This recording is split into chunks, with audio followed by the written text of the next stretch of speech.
हे student, तो मैं फिर एक नया वीडियो लेकर के आ गया हूँ आपके साथ। काफ़ी दिनों से इंतज़ार में था, है ना? तो आज हम एक टॉपिक लिए हैं, बहुत ही परफेक्ट टॉपिक है, जो मॉडर्निटी को लेकर के है। इस आधुनिकता में हमें कैसे जीना है और कै किस मतलब देखते हैं आप ना, जो बच्चे होते हैं, वो अलग लेवल की सोच रखते हैं इस मॉडर्निटी को लेकर के। यानी कि वो बहुत सारे कॉपी बॉलीवुड को लेकर के करते हैं, पहनावे में, खान-पीन को लेकर के बहुत ही डिफरेंट करते हैं। तो ये हम टॉपिक डिस्कस करने वाले हैं, हमारे साथ हैं मिस्टर आलोक जी। सर, आपका बहुत-बहुत स्वागत है हमारे चैनल पे। बहुत बहुत धन्यवाद सर। सर, हम इस टॉपिक पे आपसे चर्चा करने वाले हैं कि मॉडर्निटी क्या है, मतलब आधुनिकता हमारे इस भारत में देख रहे हैं कितने लेवल पे है, और इस पे आप बच्चों को क्या कहना चाहेंगे कि हमें इस आधुनिकता में कैसे जीना चाहिए? आप ज़रूर सजेस्ट करिए कुछ। बिल्कुल, बहुत ही पंडित जी एक महत्वपूर्ण बिंदु, एक अच्छा बिंदु चर्चा के लिए आप ले आए हैं, जो युवाओं के लिए खासकर बहुत ही आवश्यक है। और आधुनिकता क्या है, खासकर भारतीय संदर्भ में, भारतीय उपमहाद्वीप के संदर्भ में, खासकर ये आधुनिकता वो नहीं है जो आज का युवा वर्ग, खासकर छात्र और छात्राएं समझ रही हैं। आधुनिकता का संदर्भ किसी फैशन को कॉपी करना, बॉलीवुड को कॉपी करना, वो जीवन शैली का पालन करना, ऐसा कुछ नहीं है।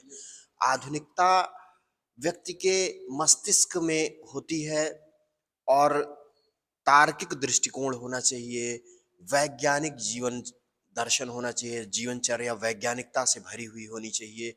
ये आधुनिकता है। हम अपने कल्चर से जुड़े रहें, वैज्ञानिक एवं पेशेवर ढंग से अपना जीवन बिताएं, हमारा दिनचर्या बेहतर होना चाहिए, खान पान वैज्ञानिकता पर आधारित होना चाहिए। जंक फूड और नशे की लत, इनसे बिल्कुल दूर रखना होगा अपने आप को, तभी हम आधुनिक बन पाएंगे। हम फैशन को कॉपी करके हेयर स्टाइल या फिर बॉलीवुड के अभिनेता एवं अभिनेत्रियों को कॉपी करके आधुनिक नहीं बन सकते।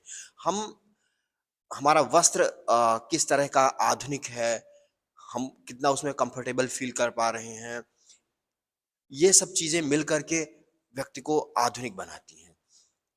खासकर मैं जेएनयू के एक प्रोफेसर की बात करना चाहूंगा, मिस्टर दीपांकर गुप्ता। उनकी पुस्तक है मिस्टेकन मॉडर्निटी। वहां पर उन्होंने इन्हीं बातों को रखा है सामने। नई तकनीकी के प्रति ग्रहणशीलता कितनी है, व्यक्ति के जीवन में कितना तार्किकता है, वैज्ञानिक दृष्टिकोण कितना है उसका, और वो व्यक्ति अपना जीवन कैसे बिताता है। उसको जल्दी सोना होगा और प्रकृति के करीब अपना जीवन बिताना होगा। कहने का मतलब वो प्रकृति के ज्यादा से ज्यादा नजदीक रहे, और खान पान में वो उन चीजों का सेवन करे जो स्वास्थ्यप्रद हैं। जंक फूड जैसी जहरीली भोजन जिसे हम कह सकते हैं, इनसे वो दूर रहे, खासकर युवा वर्ग। थैंक यू सर, इतना अच्छा टॉपिक डिस्कस करने के लिए। एक चीज़ और हमारे दिमाग में चल रहा है कि जो हमारे हीरोज़ होते हैं, वो अब भाई आज के ज़माने में देख रहे हैं कि अभी जो बॉलीवुड के हीरोज़ हैं, इसमें लोग कॉपी करते हैं या हीरोइनों को कॉपी करते हैं ना मॉडल लोग। लेकिन क्या हमें ये चीज़ सही करना है, इनकी कॉपी करना? ये हमारे जो हीरो सोल्जर हैं हमारे, या जो हमारे लिए फ्रीडम हमें दिए हैं, उनके बारे में क्या कहना चाहेंगे कि किस लेवल पे कॉपी करना चाहिए, उनको या इनको? आपको क्या लग रहा है?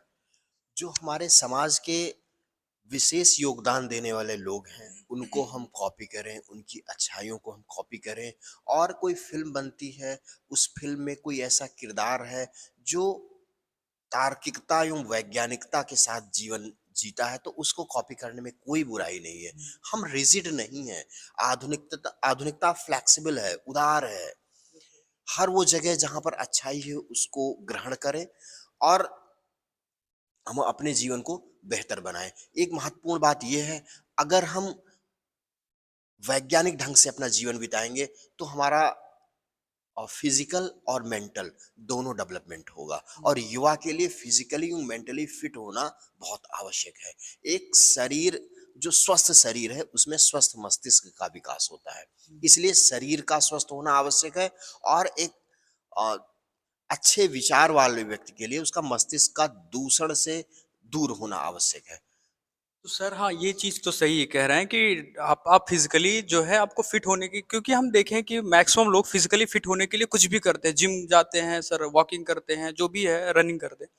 तो क्या हमें खाली फिजिकली फिट रहना हमारे लिए इनफ है? हमें मेंटली और सोशली ये भी तो रहना होगा, मतलब हमें तीनों तरीके से फिट रहना पड़ेगा, तभी एक फिटनेस इंसान कहलाएगा। है ना? दूसरी चीज़ चलिए ये तो ठीक है, ये तो बात आप समझा ही दिए हैं। एक छोटा-सा डिस्कस कर लीजिए सर क्या खान-पान को लेकर के क्या आधुनिकता होनी चाहिए? क्योंकि आज के ज़माने में हम देख रहे हैं कि मैक्सिमम बच्चे जंक फूड पे ज़्यादा फ़ोकस कर रहे हैं। तो क्या हमें खाने को लेकर के क्या आधुनिकता होनी चाहिए? इस पे क्या विचार है सर जल्दी से? बिल्कुल, खान-पान बहुत आवश्यक है, जैसे मैंने पहले बताया, जो वैज्ञानिक दृष्टिकोण से व्यक्ति के शरीर को पुष्ट बनाता है, मजबूत करता है, वो भोज्य पदार्थ हमारे डाइट में, हमारे थाली में होने चाहिए। खासकर ग्रीन वेजिटेबल्स और गुणवत्तापूर्ण भोजन होना चाहिए। मतलब क्वालिटी फूड जिसको हम कहते हैं, न्यूट्रिटिव फूड होनी चाहिए। न्यूट्रिशन में जिसमें ज़्यादा हो। और एक और महत्वपूर्ण टॉपिक है सर आधुनिकता और परिधान मतलब वेशभूषा पहनावा कैसा होना चाहिए इस आधुनिक में क्योंकि आप देख रहे हैं कि बहुत मॉडर्न जमाना है यहाँ पे बहुत सा पहनावे को लेकर के बहुत वैराइटीज है तो आप इस पे क्या कहना चाहेंगे? बिल्कुल सर, युवा वर्ग के लिए खासकर छात्र एवं छात्राओं के लिए पहनावे बहुत महत्वपूर्ण है। बॉलीवुड से कॉपी करके हमारे पहनावे नहीं होने चाहिए। हमारे पहनावे वैज्ञानिकता के आधार पर होने चाहिए। अगर हम खेलने जा रहे हैं तो स्पोर्ट्स शूज़ पहनेंगे। अगर हम स्विमिंग के लिए जा रहे हैं तो स्विमिंग सूट पहनेंगे। अब हम कुर्ता और धोती पहन करके, कुर्ता और लुंगी पहन करके भी आधुनिक हो सकते हैं। अर्थात हम केवल छोटे वस्त्र पहन करके या डैमेज जीन्स पहन करके ही आधुनिक नहीं होते हैं। हम आधुनिक होते हैं अपने विचारों के साथ, अपनी सोच के साथ। हाँ, ये बहुत ही बढ़िया टॉपिक है। आप आधुनिक तभी बन पाएँगे जब आपके विचार उस लेवल का हो और आपकी सोच उस लेवल की हो। तभी आप एक आधुनिक ज़माने में अपने आप को फिट कर पाएँगे और यही है प्रकृति हमारा। तो आपको बहुत-बहुत धन्यवाद हमारा वीडियो देखने के लिए और आप मुझे लग रहा है कि आपको ये वीडियो बहुत ही अच्छा लगा होगा और हम ऐसे वीडियो के साथ फिर मिलेंगे। तब तक के लिए धन्यवाद।